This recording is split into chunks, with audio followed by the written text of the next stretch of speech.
আপনি যদি আপনার কথাবার্তা অনেক বেশি গ্রহণযোগ্য করতে চান, যে যেখানেই কথা বলবেন মানুষ যেন খুব ভালোভাবে গ্রহণ করে, সেক্ষেত্রে খুবই গুরুত্বপূর্ণ একটা পরামর্শ হইতেছে আপনি অনেস্ট হওয়ার চেষ্টা করবেন বা সৎ থাকবার চেষ্টা করবেন।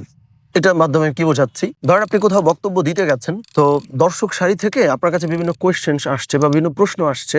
সো সামহাও আপনি একটা প্রশ্নের উত্তর দিতে পারতেছেন না বা ওইটা জানেন না, মানে আপনার যে প্রশ্নটা করা হয়েছে ওটার উত্তর আপনি পারতেছেন না। তো আপনি কি করলেন, একটু পেঁচায় টেচায় কোনোভাবে উত্তর দেওয়ার চেষ্টা করলেন। খেয়াল করে দেখেন, আমাদের সঙ্গেও কিন্তু এটা হয় যে যখন কোনো বক্তা মানে একটা কনসেপ্ট সে ভালো করে বুঝাইতে পারতেছে না, সে যদি একটু ঘুরায় ফিরায় আমারে বুঝাইতে চায়, তখন আমাদের মনের মধ্যে কিন্তু তার ব্যাপারে নেগেটিভ ধারণা তৈরি হয় যে পেঁচাইতেছে বা জোরাতালি দিতেছে বা ভণ্ডামি করতেছে বা ভূগোল পড়াইতেছে, হজবরলা করতেছে, এরকম নানান রকম চিন্তা কিন্তু আমাদের মনের মধ্যে আসলে চলে আসে।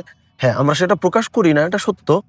ফলে আমি যেটা বলবার চেষ্টা করলাম বা উদাহরণটা যেই জন্য দিলাম, যে আপনিও যখন কারোর সাথে কথাবার্তা বলবেন বা কোথাও বক্তব্য দিবেন, যে জিনিসটা আপনি বুঝতেছেন না বা যে জিনিসটা আপনি জানেন না, অনেস্টলি সততার সাথে সেটা আপনি মুখে বলবেন বা স্বীকার করবেন। তাইলে ওই যে মানুষের মনের মধ্যে একটা স্কোপ তৈরি হওয়া আপনার ব্যাপারে নেগেটিভ কিছু, যে আপনি একজন ভণ্ড, একটা জিনিস জানেন না কিন্তু তারপরেও সামহাও বুঝায় দিয়ে চলে আসার চেষ্টা করতেছেন, এইটা আসলে হবে না।